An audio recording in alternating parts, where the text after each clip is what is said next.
give a little intro. While I give a little introduction here. So this workshop centers on increasing awareness of the harmful norms of dominant white culture and reflecting on how we as individuals within our respective communities and relationships might be perpetuating those norms. Held in a space of compassion and care, we will take a tour of global maps and historical tidbits to paint a picture of how white supremacy is a unique system of oppression, review some of the basic cultural norms and rules that characterize dominant white culture, and reflect upon how dominant white culture has shaped who we are as individuals, who we might be without those cultural constraints, and ways we, especially white folks, including the facilitator, can show up differently. This is again with Robin Quirke, they, she, of Rise Up Rooted, who is a white-bodied facilitator, researcher, and seeker of collective liberation. See you guys in the workshop. Thank you, Britannia. Do I go ahead and go? Yeah, okay, cool. Okay, welcome everybody. Thank you so much for being here. Let's see, okay. I'm still getting used to this format. It's a little different than I'm used to. But yeah, welcome. I'm going to be mostly screen sharing some slides. I've got a PowerPoint here to share with you all. And I'll be pausing some points just to kind of check in with folks. I'm hoping there will be more faces in the Zoom space here so that we can have a little more face-to-face. It's nice to see people's faces and have the opportunity to share if we have time. So I'm going to go ahead and share my screen. And thank you so much for Tanya and Brooks for getting all this organized and hosting. Let's see here. Could you all make me able to screen share? It says I'm not able to. Make me a co-host or something. While that's getting going, I'll just give a little more background of myself. My background is in research, and I used to focus on climate change, looking at climate change, human behavior, policy around climate change. And at some point, I realized that without looking at white supremacy and without looking at white supremacy culture, nothing was going to change. Like, you can't really even approach climate change or capitalism or any of the real big ones or systemic racism without looking at white supremacy, kind of the current under all of that. Okay, great. I'm able to screen share here. Okay. Just one moment, folks. Okay, there we go. Move all your faces down here. Okay. So as Britannia already introduced, the title is White Supremacy, White Culture, and Reimagining. And so what we'll explore today, first off, will be white supremacy. Why not call it human supremacy? And this is a question I've heard come up pretty frequently. I host groups for white people to work on uprooting their internalized white supremacy. And that's kind of a common question I hear from white people is, why can't we just call it human supremacy? So I want to talk about that. And then we'll look at an infographic of US white culture, and we'll have some reflective time to think about how US white culture shows up in our values and beliefs and behaviors. And then lastly, we'll be focusing on reimagining cultures in ourselves. So we'll once again have some reflective questions and start to think about ways that we can disrupt white supremacy culture within ourselves and within the communities we operate in. So before we get started, I want you all to sort of imagine this image hanging on the wall in our virtual room. This is an image that I was attracted to, not really, I just like the symbolism of it. I was attracted to it not knowing that it was a tarot card. So a friend of mine who attended one of the first times I presented this, she told me, so that's a tarot card. And so I looked it up, and of course it was fitting because that's how tarot usually works. But basically, when in breaking things apart, it can be painful and it can be challenging, but there is creative, joyous energy on the other side. So I invite y'all, as I kind of walk you through, maps and quotes and looking at the specifics of white supremacy culture, just kind of noticing yourself, noticing if you're breathing, and just being aware that there are a lot of grief and emotions can come up in this work, obviously, but there is joy and creativity on the other side. So just kind of inviting that energy into our space here. Okay, so getting into the meat of it here, white supremacy, why not just call it human supremacy? So first, I want to share a definition of white supremacy with you all that is well respected and I like. Quote, a political, economic, and cultural system in which whites overwhelmingly control power and material resources, conscious and unconscious ideas of white superiority and entitlement are widespread, and relations of white dominance and non-white subordination are daily reenacted across a broad array of institutions and social settings. So in thinking about our question, why not just call it human supremacy? What I aim to share in this first segment of the presentation is the cultural and political strategic aspects to white supremacy and how it's rooted in global colonizer and settler culture. And I wanted to share this map with you. This shows true relative land size. And I just want to use this map just to kind of think about acknowledging that humans have been moving around the earth for a long time with many different oppressive dynamics. And to provide some context and relativity, I just want to quickly acknowledge some past empires. The Mali Empire around the 13th to 15th century, it's credited as being the richest kingdom ever to exist in world history. And King Mansa Musa considered the richest person in recorded history. And Ottoman Empire, known for their achievements in art, science, and medicine. The Mongol Empire, second to Britain as the largest empire by landmass. And so now, kind of using that as our jumping off point, I want to move us to looking at the Western European colonizers and a map of that. So this shows countries that have been under European control. I'm just going to be quiet for a second to give you all a chance to read the key there.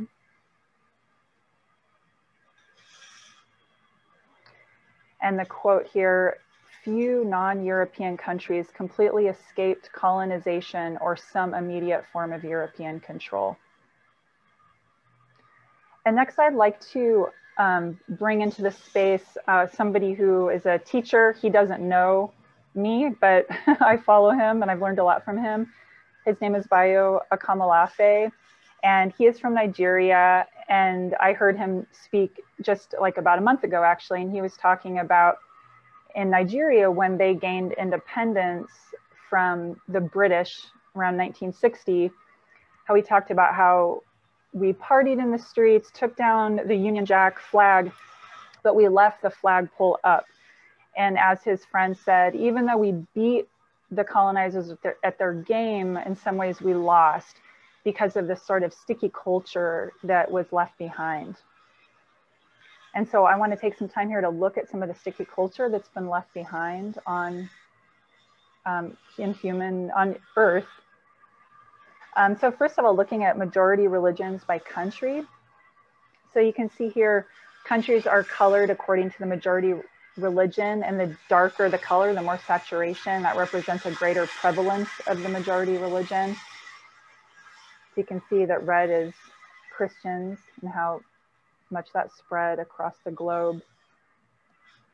And then on top of that, coupled with that, the whitewashing of Jesus, create the invention of a white Jesus and the invention of one white male God as part of the white man myth propaganda.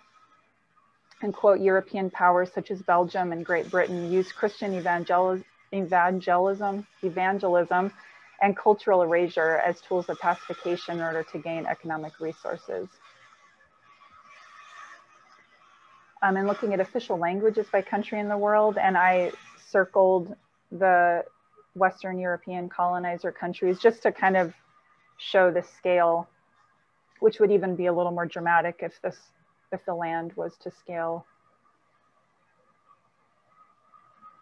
And this is not to be taken lightly. Quote, language is a social practice that expresses cultural reality. And many of us know that language was used as cultural genocide. And then looking at gender, this is a map of gender diverse cultures. Obviously not all of them. This is just some. PBS put this together. And from the content of this website, on nearly every continent and for all recorded history, thriving cultures have recognized, revered, and integrated more than 2 genders.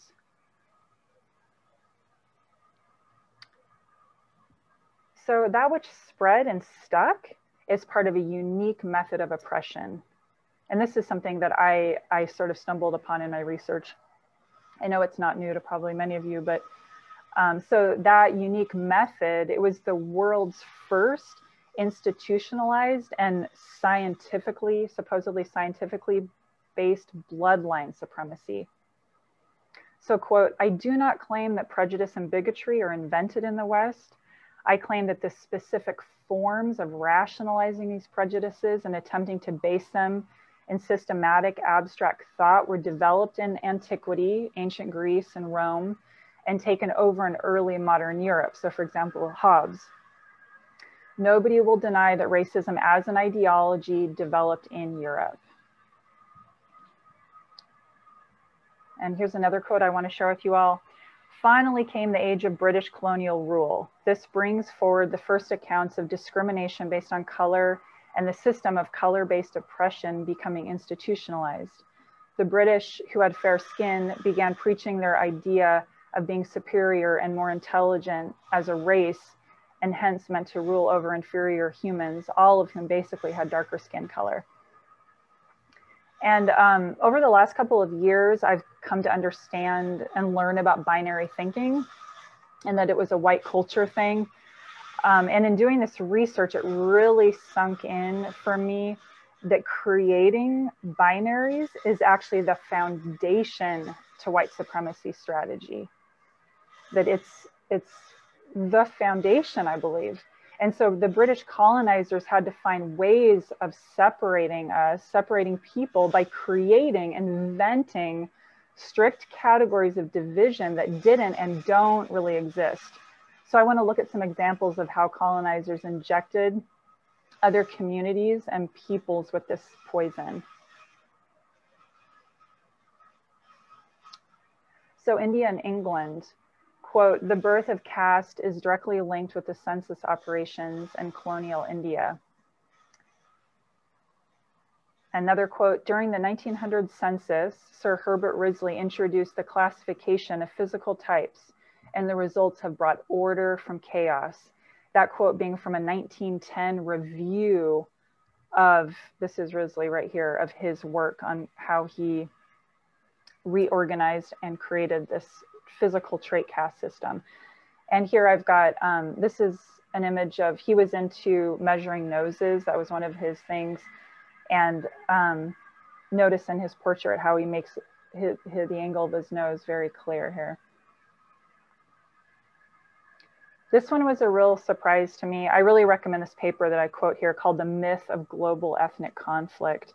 So looking at Rwanda and Belgium, quote, "It was the colonial powers and the independent states succeeding them which declared that each and every person had an ethnic identity that determined his or her place within the colony or the post-colonial system." So it's actually theorized the Rwanda genocide of 1994 never would have happened without the colonizers creating these somewhat bogus ethnic categories. And this is a lot of text here, but I think this is really important. So one more quote here for this. In 1864, the British explorer John Speke wrote that the Tutsis descended from the best blood and were therefore far superior to the Hutus. Belgian settlers disseminated the myth, and then from 1933 on, everyone was issued a racial identity card stating his or her original ethnic group. Belgian specialists came to the region to classify people according to stereotypical anatomic anthropological features. And so they sometimes even would just assign people based on if they came from poorer lineages, they would put them into the Hutu category. And if they came from more wealthier lineages put them into the Tutsi category. So they really struggled to try to create these separate ethnicities.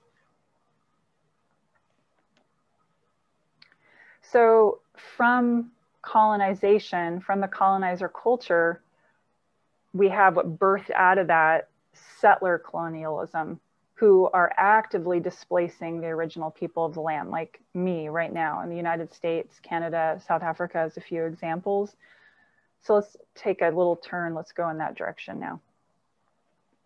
So from colonialism to settler colonialism, quote, because of the permanence of settler societies, settler colonization is theorized not as an event or moment in history, but as an enduring structure requiring constant maintenance. And then one more quote from this paper I really want to share here. Settler colonialism focuses on the permanent occupation of a territory and removal of indigenous peoples with the express purpose of building an ethnically distinct national community. And settler colonies like Canada and South Africa have actually inspired each other. Quote, South African officials regularly came to Canada to examine reserves set aside for First Nations, following colleagues who had studied residential schools in earlier parts of the century.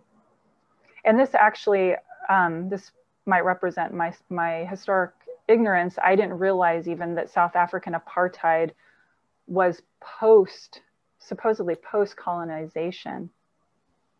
And this photo here of white area comes from South Africa. It just looks so much like a Jim Crow era sign from the US. And then the US inspired Nazi Germany.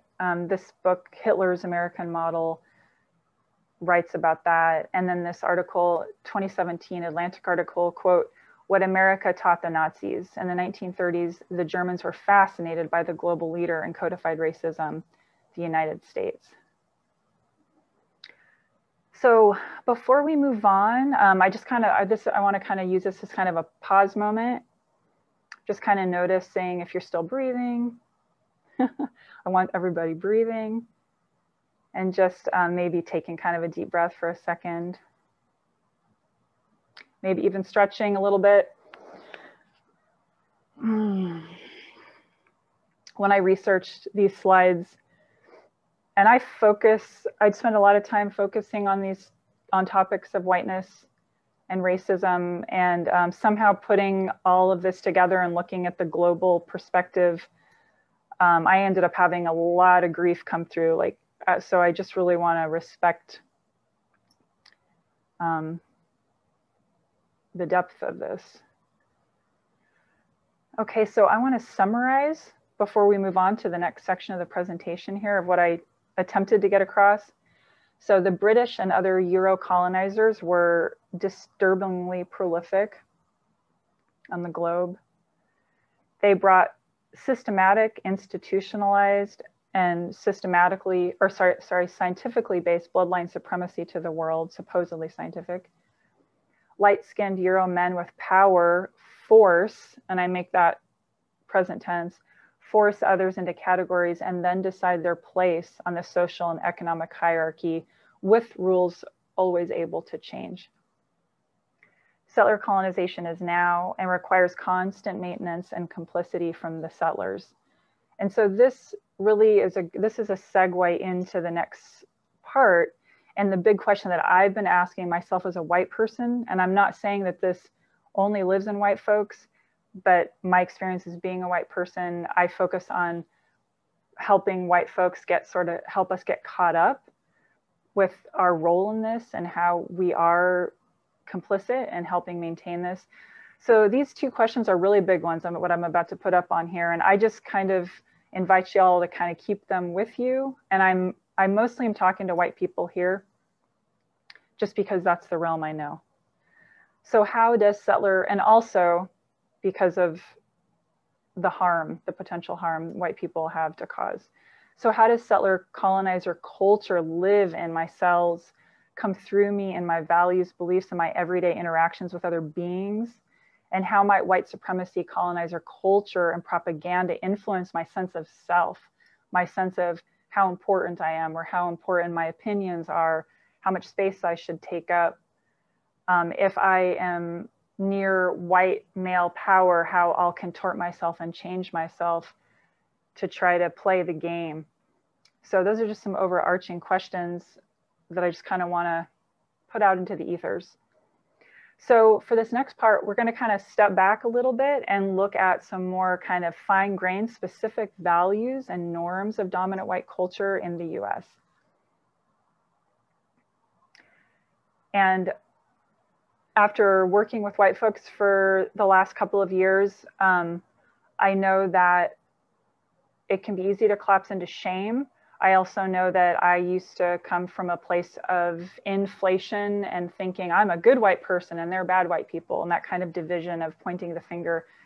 And I just want to invite white folks to just stand strong, and we're just looking at this, and notice if you feel defensive, notice if you collapse in shame, and just allow it to move through you if you can. And we're just standing strong and looking at this and taking some responsibility.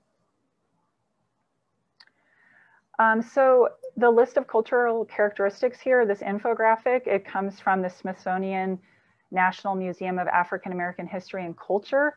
And it's going to have some bullet points that are added by me that are in blue. So anything in blue is me, my words.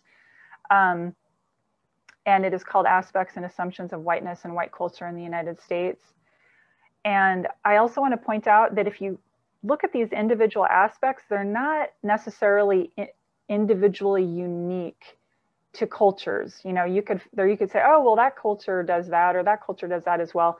Yeah, but we're looking at this as a whole package that's controlled by white gatekeepers. It's a force. It can enter a room. It can control an institution. So we're looking at the whole package deal. And also we're all unique, and we might have some, a white person could be raised with different values that maybe don't quite align with this. So we're looking at whiteness as a whole and being careful to not get too defensive, like be open-minded as far as a white person's role in this. I also want to mention this infographic is not perfect. It got taken down, actually. As far as I understand it, a lot of white people got really upset. So unfortunately, not a big surprise, but I want to share this sociology professor, Rod Graham, he did sort of a review on it. And basically he was like, yeah, it's clunky.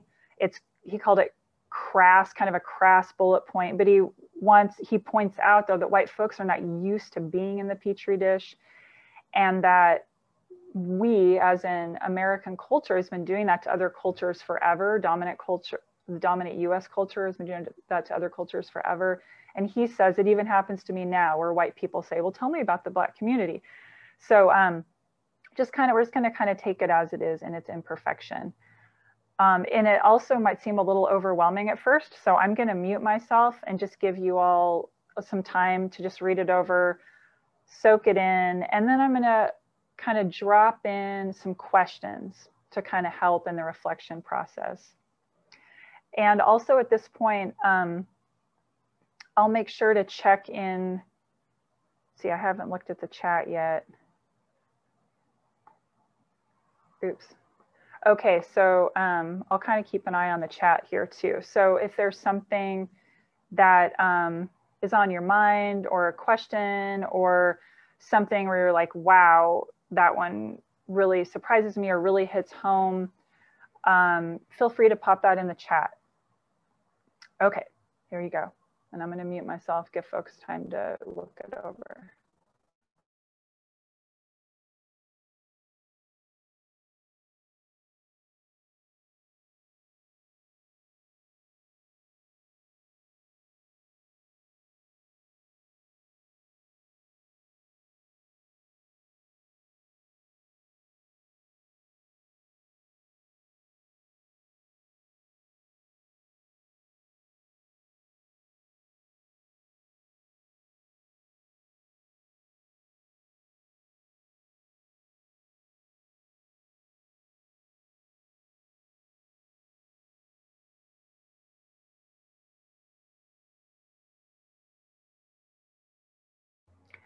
And for those of you who aren't in here with us, who can't see the chat, I'll read the questions out loud if you're in the streaming area. So a question I just kind of want to throw out there is, which of these cultural aspects do you most value and prioritize in your life?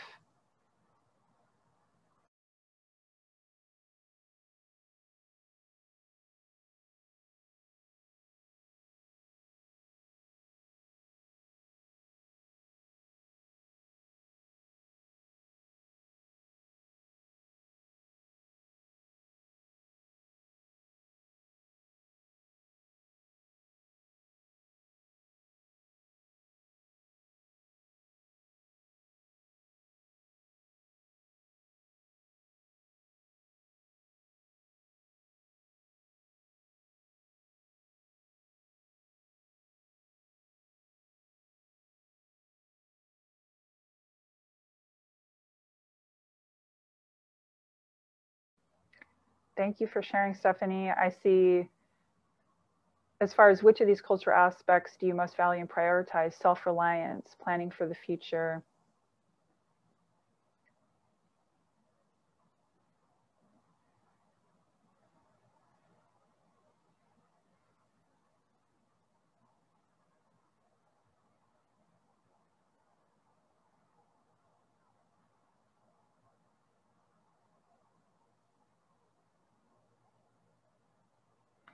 I'm going to go and pop another question in there. So who most benefits from the cultural values you tend to prioritize? Conversely, at whose expense? And I also want to add in, and thinking about self-reliance, thinking about how do we put our own well-being, like when is our well-being, when is it at the expense of our well-being, the values that we have, those things that we were instilled with. So as a white person, or as a white male, or whatever places of privilege that we operate from, the values that I prioritize can harm other people, right? It could affect who I hire or who I listen to, but also it can be at the cost of my own well-being to play that game, to play these games.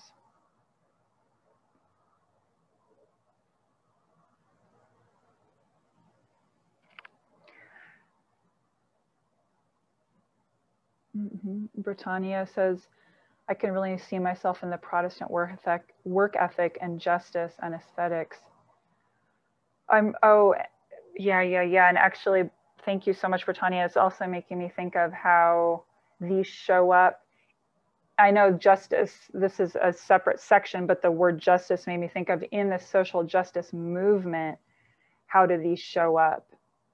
And I know that's been a struggle for me when I started to really learn about white supremacy culture and learn about binaries, and then finding myself in social justice movements where I'm seeing people stuck in their heads, out of their bodies, creating all these binaries, oppressive dynamics, patriarchal tendencies, racist tendencies, and just feeling kind of like, oh man, you know, here it's just everywhere, even the social justice movements.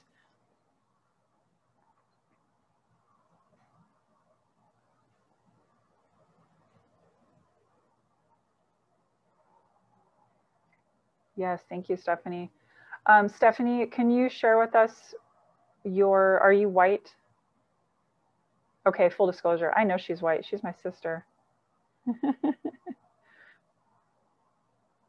Yeah, thank you for naming that. I received an education. Okay, so for people in the virtual or in the live stream, Stephanie says, who's white, I'm able to be self-reliant, prioritize it because I have received an education and had resources to help me become self-reliant.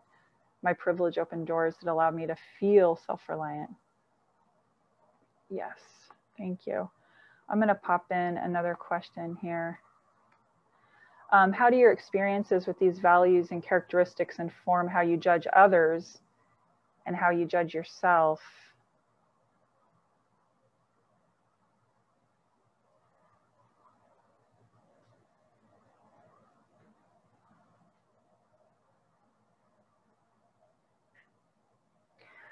And I want to go off script a little bit. I don't have this one listed, but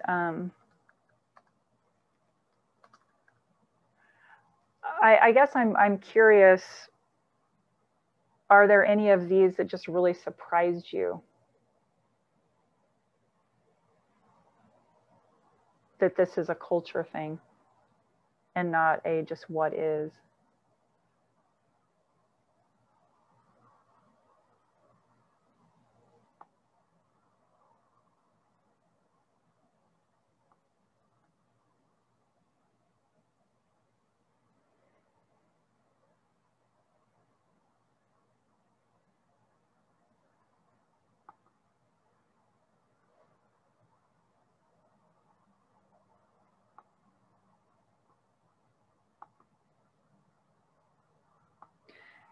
And if y'all, I forgot to encourage folks at the very beginning, if you have paper and pen, to any of these to jot down for yourself. This, or take a screenshot. This infographic can be sort of difficult to find because white people freaked out and it got sort of lost. Britannia says stuck in the head, numb in the body is such a great point. Yeah, oh man, because I perceive myself. So Britannia, to that one, and I want to speak to white folks here. This is really big, and I've really learned this as somebody who was in the research realm. I was really stuck in my head, grew up with, or I became very atheist, and I couldn't feel. And what I realized is that being in a white body, if I walk in a room and if I can't feel in my body, I'm dangerous actually. I'm harm causing just by bringing that into the room.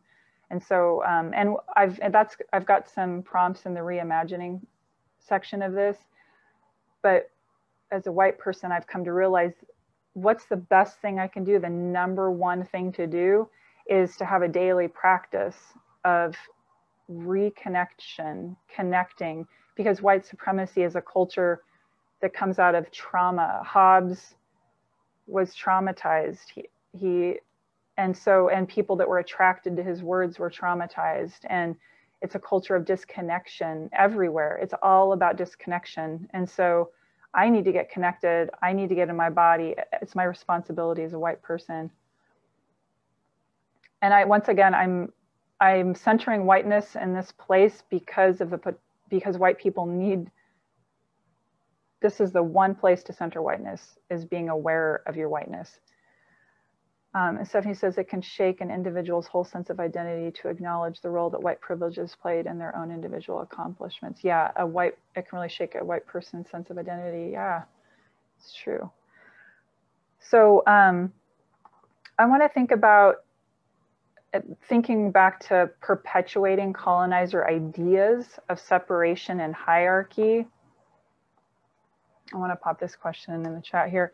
In what ways do you give power to or share power with, oh, sorry, I'm a teacher, I teach too, so I've got students, colleagues, other people in your life. In what ways do you maintain power?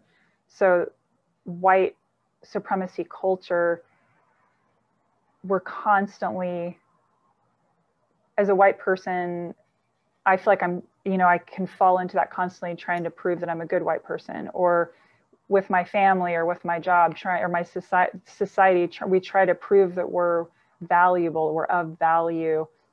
And so it can be the sickness of white supremacy is trying to prove your worth or become valuable through power over. So in what ways are we maintaining power? It could be with your child, your offspring. It could be with anybody in your life. It doesn't, it's not just at work.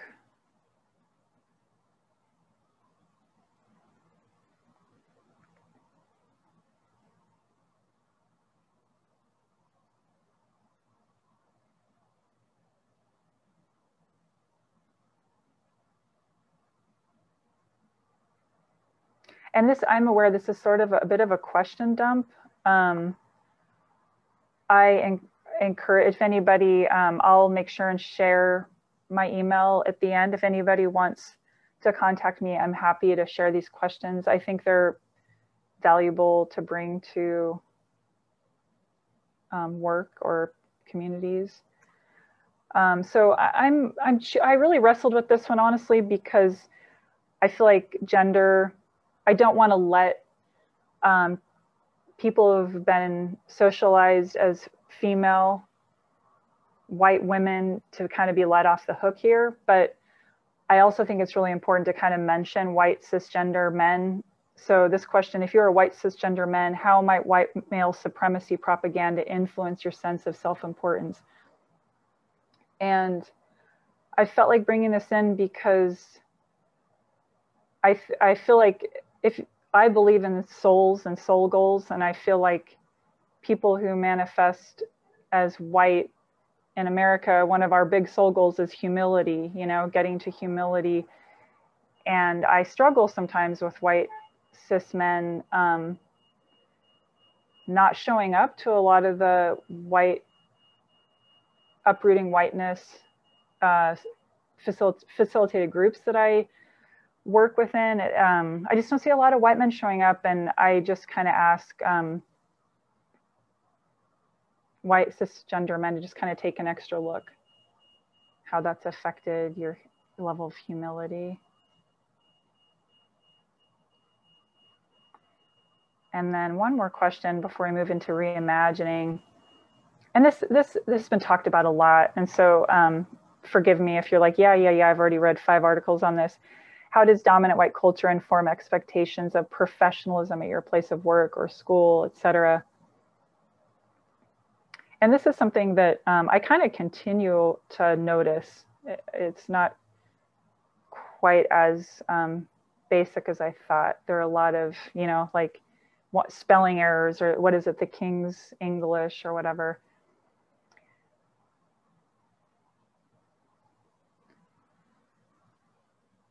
Okay, so I'm going to go ahead and, oh, here we go.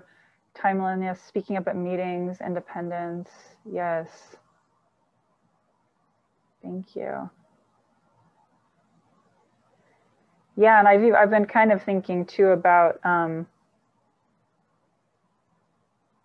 anyway, there's so much there. I don't want to get us too stuck on there. I see we got about 20 minutes left here. Okay, so I'm going to move us on to the reimagining part. And also for once you really look at all these pieces of white supremacy, for me anyway, and what I see in a lot of people, and I mostly work with white folks, like I shared with y'all. Oh, let's see, Britannia, let's see what you shared here. People who have a mastery of white spaces and verbal eloquence get more power in directing. Oh my gosh. Yeah, people who have a mastery of white spaces and verbal eloquence get more power in directing the way meetings or projects go. Yes, and then it just, okay, so actually, and then it becomes this self-fulfilling prophecy, right? There's so much to talk about here. And so I keep wanting to just go into all these other rabbit holes. Yes. Brooke says so much. Yes, I definitely benefit from that. Oh, thinking about, like being able to speak a certain way from the, well, and also I just want to say that when you get reinforced to speak a certain way, present a certain way, then it hooks into that perfectionism obsession, or like I've gotten to, or even like right now, my self-talk can be like, oh, I'm not sounding exactly this way or that way. And as a white person, part of using my privilege is I just want to be less freaking perfect in how I talk and not worry about it. And I want to get out of my head. I don't want to be so in my head. So Brittany says, yeah, the daily practice of connection with self is not just self-indulgence. Good for placing, imagining oneself in a larger dynamic.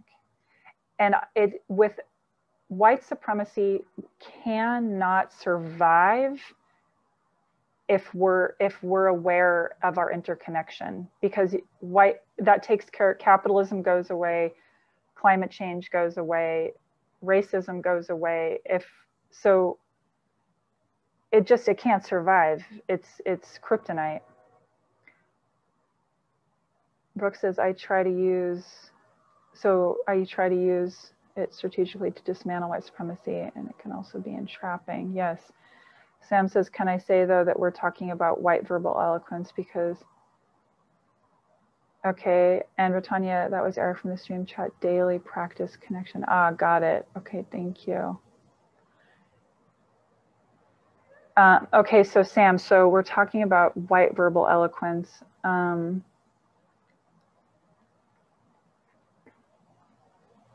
Yeah, and I trust that's what Britannia meant, but yeah, thank you, Sam.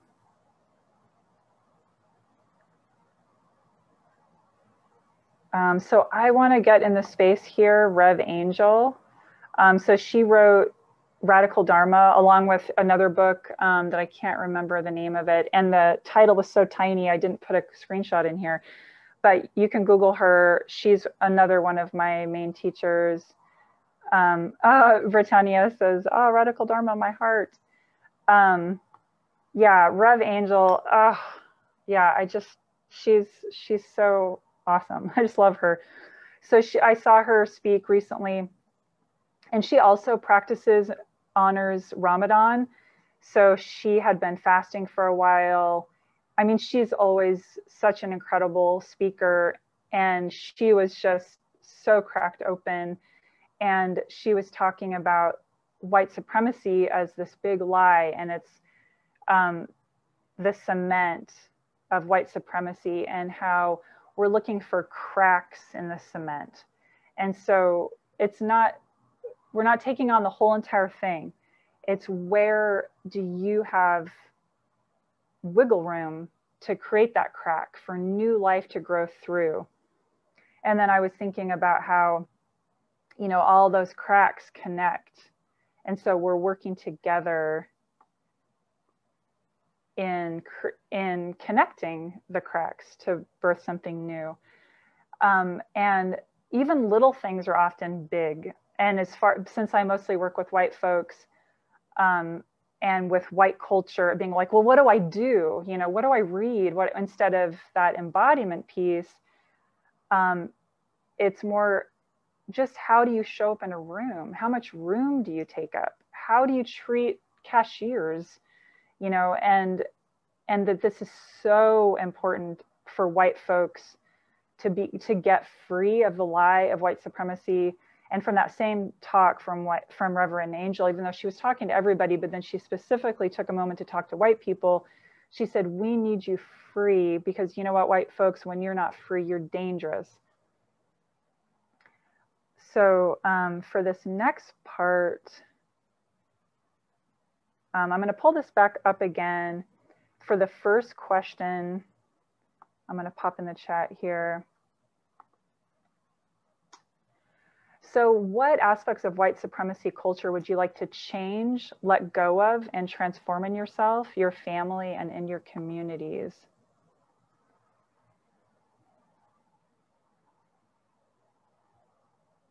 And this can be a little thing to start with. You know, ideally it gets bigger and bigger.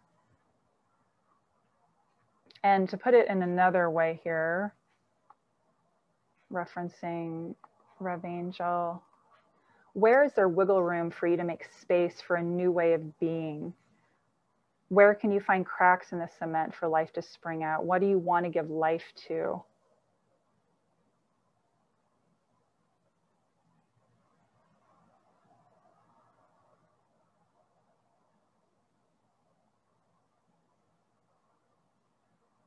And to get back to practices of connection, I want to speak specifically to white people.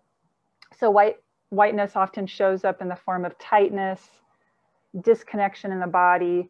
A friend of mine who's Black, when they say, oh, there was a lot of whiteness in the room, you know, what does that look like? And as far as I understand, and the way I feel it and witness it and can feel it in myself, and what I'm practicing on getting away from is tightness, disconnection from the body, being analytical, opinionated,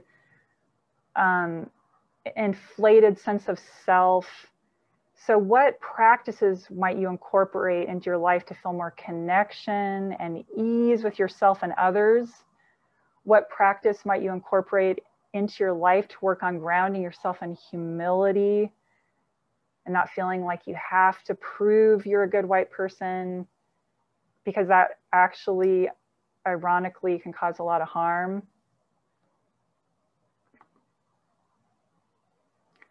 Slow way down to the speed of relationship. Thanks, Britannia. Yeah, and that's making me think of the thing on the white culture tenet of productivity over relationship. That's been a big one for me. And then also, we're not like thinking about how we're interconnected. We're not alone in this. So are there any visionaries, family members, superheroes, friends, teachers, healers you admire and trust who seek wellness for all beings, who you might look to for inspiration, support, and or guidance? And if you're a white person, though, without, you know, sucking the life force from anybody, so in a healthy sort of way, who you can look towards.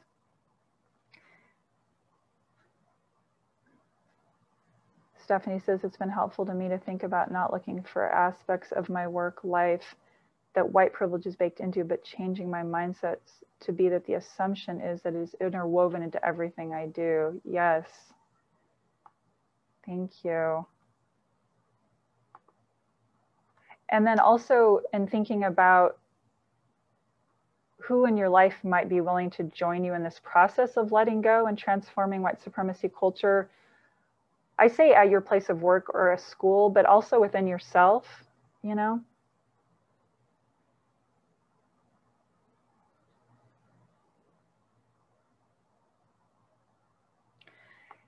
And if you want to, once again, I'm acknowledging this is all kind of big, but I assume this is all kind of washing over everybody. I mean, big as in, these are big questions that, you know, we could all noodle on.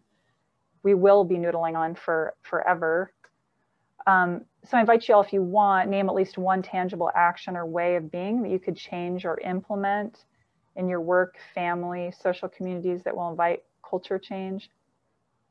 If you're a white person, I so recommend you do Me and White Supremacy book group with Layla Saad. I've honestly come to a point where I don't even really like to work with people who have white people who haven't been through that process.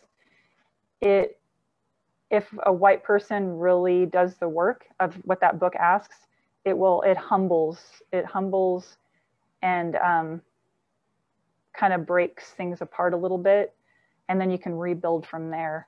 So I'm going to pop it in the chat, Me and White Supremacy. And if you're a white person who thinks you don't need to do this, you're the top of the list who does need to do this. And it has journal prompts in it. And so it's really helpful to have an accountability group. So a book group around that, I think, is really good. So I want to acknowledge some of the visionaries that I look to in my life. And this is by no means all of them. I referenced Rev Angel, Bayo Kamalafe. I also saw him speak recently where he just talks about get lost. Like, just get lost. And I think of that as sort of like a hallucinogenic way. Not that you actually have to take hallucinogens, but just kind of get over yourself, get lost. Breaking free of colonizers, gender binary, Alok. In the lower left-hand corner here, somebody is another one of my teachers. To quote them, what part of yourself did you have to destroy in order to survive in this world?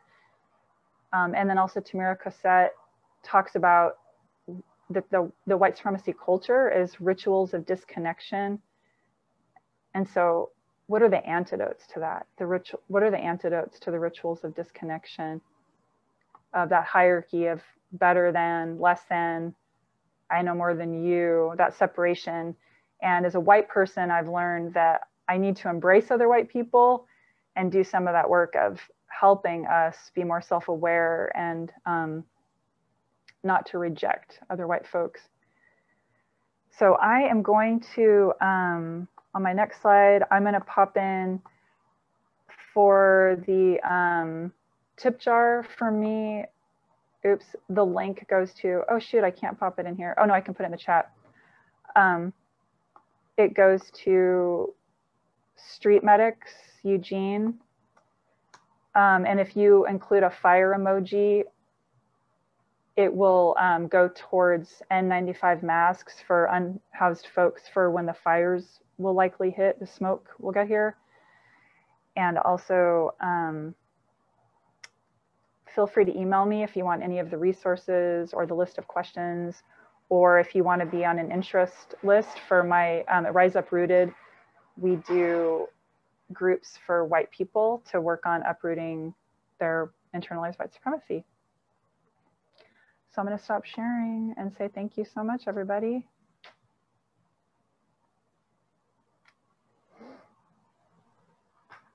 Thank you so much, Robin. That was really in depth and really makes you think, my goodness, I mean, how pervasive white supremacy is in everything we do, from the way we talk to the way we just be in the world and where we live and all of it, my goodness. But thank you for sharing that. And if you don't mind, we've got, I've recorded it. And so if folks want it on demand later or to use it as a training resource for folks in the FAIR family, if you would be okay with that, we would love to share it to like the community village and elsewhere. Yeah, that'd be great. Okay, great.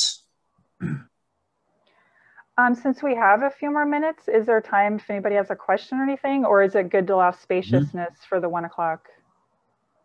No, we have time for questions, absolutely, if anyone has any. Or comments or shares.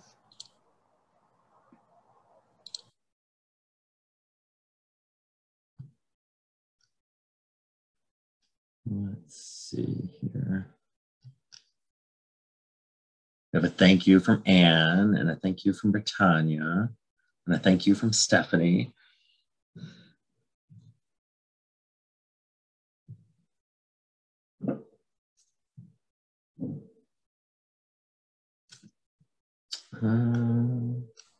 We can give it a couple of seconds though here. And I see Sam is here. I will say right now that I host Me and White Supremacy book groups every season. I'm taking the summer off actually because I led 3 in the spring and I kind of just needed to get a little space from the book to come back to it. But so if anybody's interested in joining, I do it over 10 weeks. We meet once a week for an hour and a half. And I actually offered to do it with white folks at the FAIR Equity Inclusion Group or whatever, and they have not taken me up on it. Why? Why not? So anyway, I just want to throw that out there. Let's see. So what is your research background that allows you access to all these awesome resources? Well, my training, my white supremacy training is in research. So and then also I teach a PE class at the U of O, and because of white supremacy and because I'm connected to that institution, I can get access to all these academic articles. So I just researched all of this stuff. So I didn't do anything that anybody else couldn't do, but I just I've become comfortable with that, accessing documents basically. Stephanie says, what books do you recommend, white folks? So I'm just a white person here. I'm just going to say what helped me. So you want to talk about race was a really helpful one for me. And it starts off with her having Ijeoma Aluo, I think is her name. It starts off with her having a conversation with a white man who's like, well, isn't this just about class? And just really real life, everyday conversations that she has to deal with. And for whatever reason, that book really helped me gain perspective. And then, like I said, for white people, Me and White Supremacy, Layla Saad, that's all I can say. I basically, like I said, I don't like to work with white folks that haven't done it. I just don't, because it starts you off from a more humble place with a lexicon like tone policing, white exceptionalism, like I'm a good white person. Tone policing is actually everywhere, you know, just becoming aware of how white superiority can live in us, the nooks and crannies of where it might be hiding. I mean, it goes on and on and on. Racial stereotypes, it really looks at you, it digs out those little pieces. So somebody says from the stream, I live in Mexico, most of your colonization is invisible to people. Okay, yeah, I don't really know what to say that, but yeah, thank you for sharing that. Oh, what is your advice for speaking with? Okay, so I see we're almost up on time. For speaking to family and friends who are currently not open to hearing these topics, I want to recommend David Kant. He's Black. He is he has a background in psychology. He developed a whole kind of psychological plan for how to talk to white people who are resistant. So as a white person, I build a bridge. I make sure to humble myself. I'm just a white person, literally. I'm just learning this shit, literally. This is what I've learned at this point. Ask white people where they came to that conclusion. Plant seeds. I'm not going to change my dad in one phone conversation. I might change him over 2 years, the course of 2 years. So building a bridge. And I just want to add one more thing. As a white person, it's about collective liberation. It's not that me as a white person, I have all the good things. Whiteness, this whole system is really fucked up and it comes at a cost. And so I align myself, it is collective liberation. With a white person, I also make sure that I'm not coming from a place of separation from them. So I align myself with them as well. We're just learning. And anyway, it's 1 o'clock. So thank you so much. Thank you, Robin. Thanks so much, Robin.